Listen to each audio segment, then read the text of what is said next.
تو یہیں سے آغاز کرتے ہیں آج کی بات کا کہ ڈو یو تھنک کہ زندگی واقعی اتنی مشکل ہے؟ بالکل. اصل میں دنیا کی سب سے جو غیر یقینی چیز ہے نا وہ زندگی ہے، اور سب سے یقینی چیز موت ہے. تو زندگی میں نا وہ ارادے ٹوٹتے ہیں اور آہستہ آہستہ غم آتے ہیں، اور آپ کو پتہ چلتا ہے کہ ٹھہرنا مشکل ہی ہے. لیکن جو اللہ کے ساتھ رجوع کر لیتے ہیں ان کو یہ بات سمجھ لگتی ہے کہ جانا تو ہم نے ہے، لیکن جانے سے پہلے کچھ کام تو کرنے ہیں نا. تو وہ جو کام میں مصروف عمل، ابھی ہم بات کر رہے تھے کہ جو اللہ کے کام کر رہا ہے، جو مصروف ہے، تو پھر وہ ان چیزوں کو اپنے اوپر، اس غم کو اپنے اوپر حاوی نہیں ہونے دیتا. حضرت واصف رحمۃ اللہ ایک شعر پڑھا کرتے تھے کہ غم بھی گزشتنی ہے، خوشی بھی گزشتنی، کر غم کو اختیار کے گزرے تو غم نہ ہو.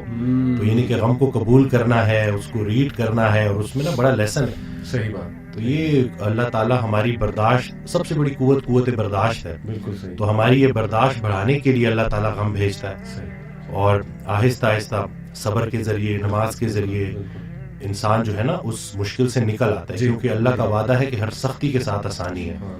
تو سختی کے بعد آسانی ہے. اور اکثر لوگ جو نا امید ہو جاتے ہیں نا، تو اللہ کی رحمت سے نا امید ہونا اصل میں اپنے مستقبل سے نا امید ہونا ہے. تو جب آپ اللہ سے پر امید رہتے ہو، ہوپ فل رہتے ہو، تو پھر وہ دن خیر سے گزر جاتے ہیں. کیا بات. وسیم بھائی، اگر ہم دنیا پہ نظر دوڑائیں، ایسے غم ہیں نا، یعنی لوگوں کی جب سٹوری سنتے ہیں اور اوور آل ورلڈ میں دیکھ لیں آپ، اور جو ہسٹری میں پاسٹ میں ہوا ہے، مطلب ایسے غم آپ کو نظر آئیں گے نا کہ انسان رو پڑتا ہے کہ یار واقعی دنیا میں بڑا غم ہے. لیکن اگر ہم یہیں پہ رک جائیں نا کہ بس دنیا میں بڑا غم ہے، زندگی بہت مشکل ہے، تو پھر تو ہوپ لیسنس ہے، پھر تو جو ہے نا وہ ایک ڈارکنیس ہے، ایک اندھیرا ہے. دیٹس وائی آئی سے ٹو پیپل کہ دیکھو جو ایتھیزم ہے وہ یہیں پہ رک جاتا ہے. وہ کہتا ہے کہ بس we are all here and we are doomed, اور بس ٹھیک ہے، سفرنگ بھی ہے، کیوس بھی ہے، ڈارکنیس بھی ہے، اب کیا کر سکتے ہیں. بٹ جب تک اسلام ہمارے پاس ہے نا وسیم بھائی، دیکھیں اللہ سبحانہ و تعالیٰ نے پہلے ہی ہمیں بتا دیا، جیسے آپ نے کہا نا ایکسیپٹنس، اللہ نے ہمیں ایکسیپٹنس دلائی ہے کہ دیکھو اس کو ایکسیپٹ کرو کہ یہ دنیا ایک مشکل کی جگہ ہو، یہاں تمہیں مشقت کرنی ہوگی، اسٹرگل کرنی ہوگی، وی ول ٹیسٹ یو. ہم دیکھیں گے تم میں سے کون ایمان والا ہے، کبھی بھوک سے، کبھی خوف سے، کبھی خوف کا انفیکٹ ذکر ہے، خوف سے ٹیسٹ کریں گے. آئی تھنک انگزائٹی میں خوف کا ایلیمنٹ کافی جو ہے وہ حاوی ہوتا ہے. پھر لاس آف لائف سے تمہیں ٹیسٹ کریں گے، لاس آف فروٹ سے تمہیں ٹیسٹ کریں گے، لیکن وبشر الصابرین. اور دیکھیں اللہ نے پورا طریقہ بتایا کہ دیکھو نا امید نہیں ہونا ہے. اگر یہ پرابلمز آ جاتے ہیں تو پھر اللہ طریقہ بھی بتا رہا ہے کہ تم نے ہوپ کیسے پکڑنا ہے. جیسے آپ نے کہا کہ نماز ہے، پھر صبر ہے. تو how amazing is the philosophy of our religion. بالکل سبحان اللہ. اور جو ایتھے سے جو نہ ماننے والا ہے، وہ میں اس کو یہی بولوں گا کہ وہ بیچارہ اللہ کی نعمتیں بھی استعمال کرتا ہے اور اللہ کو مانتا بھی نہیں ہے. سبحان. ٹھیک ہے نا. تو تحقیق جو ہے نا وہ آپ کو بعد میں وہاں پہ پہنچائے گی جہاں تسلیم پہنچائے گی آپ کو پہلے.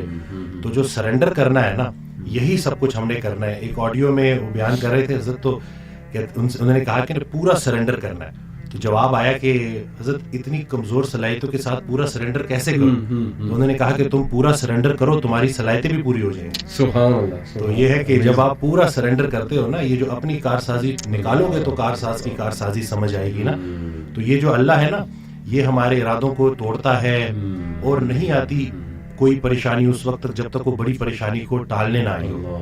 وہ ایک واقعہ سناتے تھے کہ ایک بندہ ایک اللہ والے کے پاس جاتا ہے اور کہتا ہے کہ میرا مکان نہیں بک رہا، تو دعا کریں. انہوں نے کہا کہ نہیں تمہارا مکان نہیں بکے گا، جاؤ. تو وہ بڑا پریشان ہوتا ہے. پھر دوبارہ جاتا ہے، کہتے ہیں کہ آپ دعا کریں. کہتے چلو میں دعا کر دیتا ہوں. وہ مکان بک جاتا ہے. تو وہ اللہ والے کے پاس جاتا ہے اور اس سے پوچھتا ہے کہ آپ جب میں پہلی دفعہ آیا تو آپ نے کہا کہ مکان نہیں بکے گا، اور جب دوسری دفعہ آیا تو آپ نے کہا کہ بک جائے گا. تو کہتے ہیں کہ پہلی دفعہ جب تم آئے تھے تمہارا ماتھا روشن لگ رہا تھا، تمہارے ماتھے پہ خوش قسمتی کے آثار تھے. دوسری دفعہ جب تم آئے تو تمہارے ماتھے سے بدقسمتی کے آثار آ رہے تھے، کیونکہ بڑا بدقسمت ہے وہ انسان جس کی زندگی میں اس کا گھر بک جائے. تو جو چیز تم اپنے لیے پسند کر رہے ہو، جس چیز پہ تم جشن منا رہے ہو، وہ اصل میں تمہارے استغفر اللہ کا مقام ہے، جس کو تم الحمدللہ کہہ رہے ہو. انسان جو ہے نا وہ جلد باز ہے. وہ کہتا ہے کہ بس میرے اللہ کو اپنے مطابق چلانا چاہتا ہے. صحیح بات. اور اللہ نے ہمارے لیے کتنی خیر رکھی ہوئی ہے، کتنی آسانی رکھی ہوئی ہے. ہمیں خوش کرنے کے لیے اللہ کے پاس اتنا کچھ ہے، لیکن ہم جلد بازی میں اور نا امیدی میں اس سے محروم ہو جاتے ہیں. اور شیطان جو ہے نا وہ ہماری رگوں میں خون کی طرح دوڑتا ہے. تو اس کا طریقہ واردات ہے ہی یہ وسوسہ دینا. وسوسہ جو ہے نا وہ ایمان کی نفی ہے، اور یقین جو ہے نا وہ وسوسے کو نفی کرتا ہے. کیا بات. تو ہم نے یقین کو پختہ کرنا ہے. یقین نور ہے، شک اندھیرا ہے. تو اسی طرح سے یہ وسوسے کے اوپر سوال کیا گیا تو حضرت کہتے ہیں کہ میرا اللہ پہ یقین بے گماں ہے جو علم بن گیا. تم بھی وہ یقین پیدا کر لو، تمہیں بھی علم مل جائے گا. زبردست. تو یہ جو شک ہے نا، وسوسہ، یہ آج کل بڑا کامن ہے کہ یہ لوگ اسی وجہ سے نا اندھیروں میں ہیں. جی جی، تو شک کی وجہ سے. بالکل. اچھا، یہ آپ نے جو بات کی نا کہ انسان جلد باز ہے، اس میں مجھے قرآن کی آیت بھی یاد ہے. اللہ سبحانہ و تعالیٰ نے انسان کی نیچر بتائی ہے.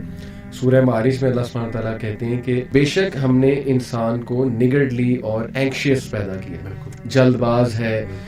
جب خیر آتی ہے تو آپے سے باہر ہو جاتا ہے، اور جب کوئی ڈیفیکلٹی آتی ہے تب پینک ہو جاتا ہے. الا المصلین ایکسیپٹ دوز ہو آفر صلاۃ. یعنی اللہ نے سلوشن بھی ساتھ بتا دیا کہ نہیں، نماز تمہاری ان چیزوں کو چیک کرے گی. سجدہ کرو اللہ کے آگے، اور وہی آپ کی علی بات ہے کہ یقین. اور میں تو سمجھتا ہوں وسیم بھائی کہ ہماری زندگی میں جتنے بھی مسائل آتے ہیں نا، وہ اللہ کی ذات پہ یقین دلانے کے لیے تو آتے ہیں کہ دیکھیں ہمارے ہاتھ میں تو ہے ہی کچھ نہیں. انسان پہ کبھی کبھی ایسا کوئی پرابلم آ جاتا ہے اس نے ایکسپیکٹ بھی نہیں کیا ہوتا. دس از ویئر، جیسے حضرت علی صلی اللہ عنہ نے کہا تھا نا کہ میں نے تو اپنے ارادوں کے ٹوٹنے سے اپنے رب کو پہچانا. تو اگر یہ چیزیں ہوتی نا وسیم بھائی، تو کیسے ہم اللہ سبحانہ و تعالیٰ کو پہچانتے، اللہ کی پاور کا ہمیں کیسے احساس ہوتا. بالکل. اشفاق احمد صاحب کی بات سے آپ نے سٹارٹ کیا تھا تو مجھے ایک واقعہ یاد آ گیا کہ ایک شخص ان کے پاس گیا اور کہا کہ اشفاق صاحب کوئی زندگی آسان کرنے کی ٹپ دے دیں. تو انہوں نے کہا میں تمہیں موت آسان کرنے کی ٹپ نہ دوں. تو کہتے ہیں چلے وہی دے دیں. اگر تم اپنی موت آسان کرنا چاہتے ہو تو جاؤ کسی کی زندگی آسان کر دو. اللہ. تو جو اللہ کا کام کرنے والے ہوتے ہیں وہ گلہ نہیں کرتے، وہ شکر کرتے ہیں اور لوگوں کے کام آتے ہیں. وہ سارے کام جو ہے نا وہ اللہ پہ نہیں ڈالنے. اللہ کے بہت سارے کام ہیں جو ہم نے کرنے ہیں. اور دوسرا یہ کہ خواہشات، یہ جو دنیاوی خواہشات ہیں، یہ جو فانی چیزوں کی محبت ہے، آپ کو جیتے جی فانی کر دیتی ہیں. اور یہ جتنا کچھ بھی ہے نا، وہ ایک شعر ہے کہ تیرے سوا کروں پسند کیا تیری کائنات میں، دونوں جہاں کی نعمتیں قیمت بندگی نہیں. تو اللہ جو ہے نا اس کو ہم نے کسی چیز، کسی لالچ سے ہٹ کے صرف اللہ کیونکہ عبادت کے لائق ہے اور اللہ خالق ہے، اور ہم نے اپنے حالات کو نہیں دیکھنا، بس ہم نے ماننا ہے. امیر انسان اگر اللہ سے دور ہے تو امیری اس کے لیے آزمائش ہے. غریب انسان اگر اللہ سے دور ہے تو غریبی اس کے لیے آزمائش ہے. بلکہ وہ ایک آڈیو میں ارشاد فرماتے ہیں کہ جو غریب ہے نا وہ بھی غنی ہو سکتا ہے. وہ غریب غنی ہے جس کی امیر کے مال پہ نظر نہیں. تو اب وہ دیکھیں نا کہ کتنا آسان ہے ہمارے لیے نا. لیکن یہی ہے کہ اس کو پریکٹس کرنا.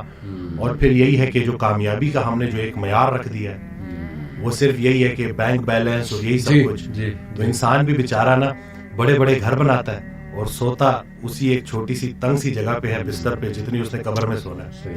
اور یہ کہ وہ حضرت کہتے ہیں کہ جو چیزیں تم نے اپنے مرنے کے بعد ویسی چھوڑ جانی اس کو اپنی زندگی میں کیوں نہ چھوڑ. ایک اور جگہ کہتے ہیں کہ جن کو تم نے اپنے مرنے کا غم دے کے جانا ہے ان کو اپنی زندگی میں تھوڑی خوشیاں تو دے جاؤ.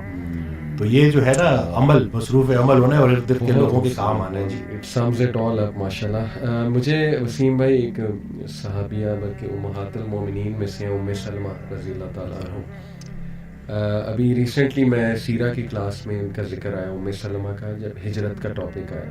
ام سلمہ کے شوہر تھے ابو سلمہ، اور ان کے ایک ہی بیٹے تھے. ان کے بیٹے کی عمر 2.5-3 سال تھی. تو یہ دونوں نے ماشاءاللہ ہجرت حبشہ بھی کی. اور جب مدینہ ہجرت فرما رہے تھے رسول اللہ صلی اللہ علیہ وسلم، جب حکم آیا تو یہ اور ان کے ہسبینڈ اور ان کا بیٹا جو ہے وہ ہجرت کے لیے نکلے. تو ہوا ایسے کہ قریش مکہ والے آ گئے اور انہوں نے کہا کہ ابو سلمہ تم تو جاؤ، تم قریشی نہیں ہو، ہمیں تم سے کوئی سروکار نہیں، لیکن یہ جو عورت ہے نا یہ قریش کی ہے، یہ اور اس کا بیٹا یہیں رہیں گے. تو انہوں نے دھمکا کے، مطلب ظاہر ہے کہ ان کے پاس وہ ویپنز وغیرہ تھے، انہوں نے دونوں کو جدا کر دیا، ہسبینڈ وائف کو. اب آپ سوچیں کہ کتنا بڑا ٹرائل تھا یہ ام سلمہ کے لیے کہ ان کا شوہر ان سے جدا ہو جاتا ہے، بیٹا ان کے پاس ہے، اور شوہر پھر ظاہر ہے ہجرت کی طرح ہجرت کر جاتے ہیں. اس کے بعد ان کے جو شوہر کے قبیلے والے ہیں وہ آ جاتے ہیں اور وہ آ کے لڑتے ہیں قریش مکہ سے اور کہتے ہیں کہ جی یہ ہماری اولاد ہے، اس کو ہم لیں گے، عورت تم رکھو، عورت سے ہمیں کوئی سروکار نہیں، لیکن یہ بچہ ہماری اولاد ہے. اور لڑائی ہوتی ہے یہاں تک کہ ایک طرف سے وہ کھینچ رہے ہوتے ہیں، ایک طرف سے قریش مکہ بچے کو کھینچ رہے ہوتے ہیں، اور بچے کا نا آرم ڈسلوکیٹ ہو جاتا ہے. تو وہ چیخ اٹھتی ہیں درد سے ام سلمہ اور کہتی ہیں کہ خدا کے لیے بس تم لے جاؤ اس کو، لیکن اس بچے کو چھوڑ دو. یعنی ماں کا دل آپ کو پتہ ہے کیسے تڑپ اٹھتی ہیں. اور روایات میں آتا ہے وسیم بھائی کہ بچہ وہ لے جاتے ہیں، 6 ماہ